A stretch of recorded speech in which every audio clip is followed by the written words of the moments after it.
Hey guys, how's it going? I'm Duke of Italy, favorite lo-fi music YouTuber. Welcome to a quick little discussion I wanted to bring up. This is semi in response to a Fantano video he made about a week ago, where a guy was basically being kind of an elitist to some girl on a dating app, basically saying, "Oh, you probably haven't heard of these bands," referring to Black Midi as one of them. I love Black Midi, great band. I have not heard their new album yet, but I'm working on it, and their Schlagenheim was excellent. The thing is, first of all, I want to get this out of the way. I'm a total music elitist. I mentioned this in my little documentary video on the whole bunch of things from about a couple weeks ago. But I wanted to mention that I am totally elitist and I have these issues myself. So I wanted to give some advice to you guys in your search for more music as you dive deeper and deeper and deeper as just to some ways to deal with it. And so, first of all, Fantano, I think he got something a little bit wrong. He assumed that like everyone knows Black Midi.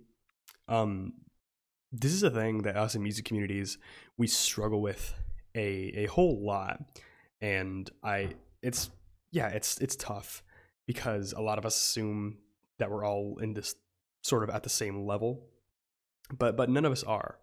You see, everyone starts at a different level. Like everyone starts with Radiohead at some point, but some people aren't even like ready for most Radiohead albums. Some people need something easier to grasp onto first. So, I mean, if someone says they're like into music and they want to get into more stuff, you can't kind of just assume that they know everything because like sometimes you got to get them started.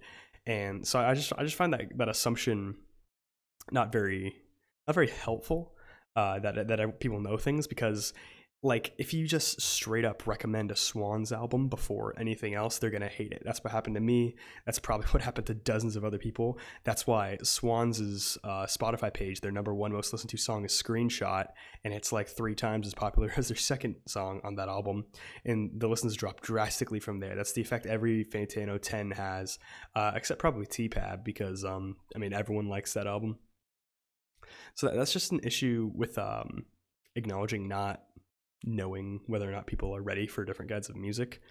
That being said, I have some things to say about elitism and what you can do yourself to maybe curve your ideas, and to be more accepting and just more open to more ideas in music, because there's actually a lot of music out there that we might shun or disregard because it's from some artist.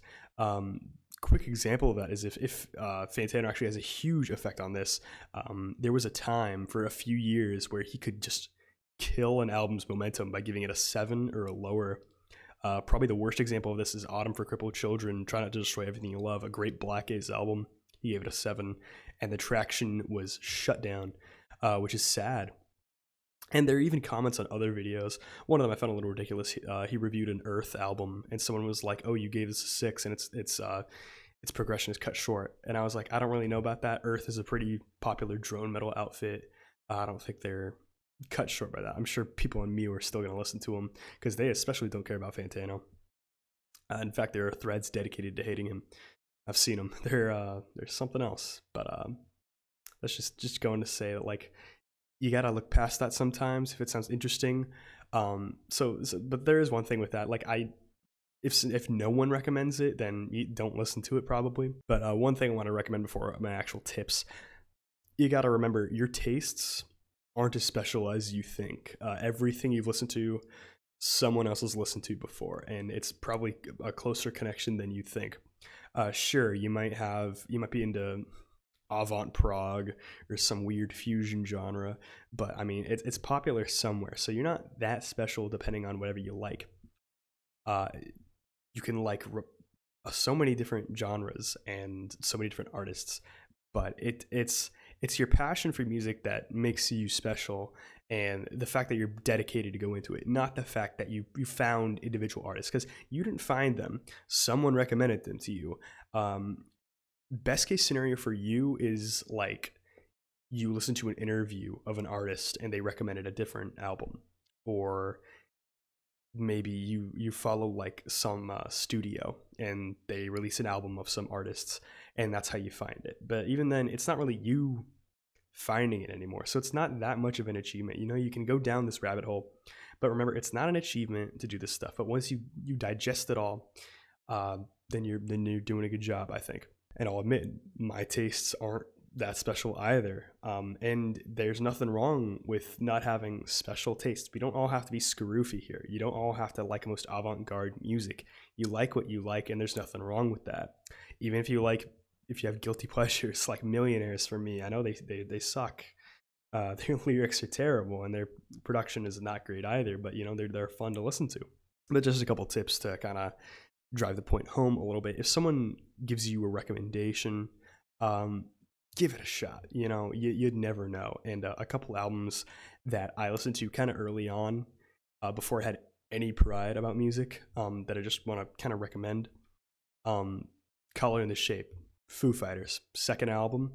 It's the one with Monkey Wrench and My Hero, and also February Stars, which goes into Everlong, which is, I think, their most popular song. It kind of follows that trend where artists will have a song with a lot of their hits on it, and it's their best album. That's not even the reason why that album is so good, although it's part of it.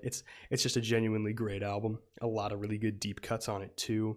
Like I mentioned before, February Stars, and it's a Foo Fighters album. Foo Fighters get dismissed all the time today because they're seen as a dad rock band, but there's nothing wrong with that. They're a good band, and if they release a good album, there's absolutely nothing wrong with it, and you can give them a listen, and I'm proud of it. I'm proud to say I own a copy of Color in the Shape, and it's a great album. Another example of that is a band I've seen live, Kansas, with their album Leftoverture, as well as Point of No Return. But those are both excellent United States prog albums, which sounds super, super niche, but everyone knows Dust in the Wind and Carry On Wayward Son. Those are massive hits. But if you hear someone mention Kansas, you're probably going to dismiss it for being dad rock. But actually, if you listen to Leftoverture, you get an excellent prog album. Maybe not as ambitious as something like Emerson, Lake and Palmer, but you get something a lot more gripping and a lot more grounded. Kind of knows what it's doing, and the solos are super tight and wonderful every single time, which is a bit more of an accessible version of prog, which could be why some people dismiss it. But I find you shouldn't really dismiss it, because there are albums everywhere that are popular, that are mainstream, poppy even, that are just to the best of it can be, and they're just grounded in excellent records, or any other kind of music you can listen to. Also, you want to approach with a mindset of inclusivity, like with this guy here, where he's like, oh, you probably never heard of him. Just change your wording just a little bit. Just be like, have you heard any of these? Or like, oh, are you into this? I've been getting into this recently. Not hard to do. Should kind of go without saying, but we're all different, and you got to remember, not everyone wants to get flexed on with your music tastes. And I'm guilty of this.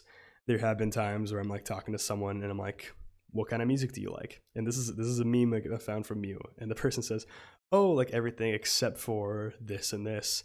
And then the guy from Mew is like, oh, well, what's your favorite Harsh Noise record? But she says, oh, I like everything except for hip hop, country, and Harsh Noise.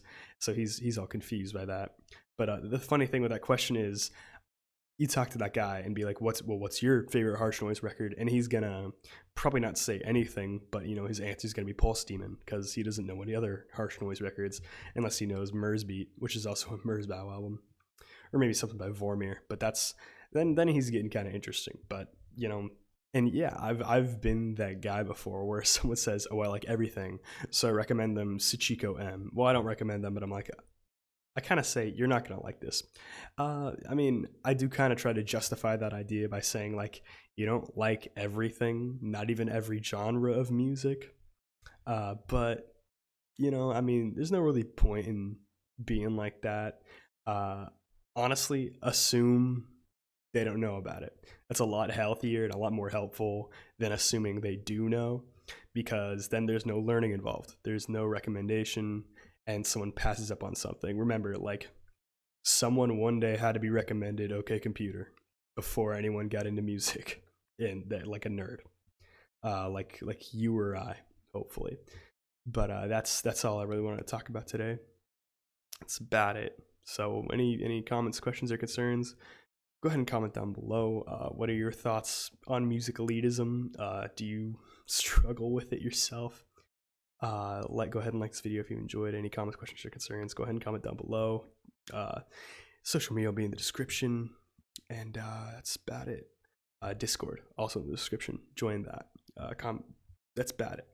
Have a good one.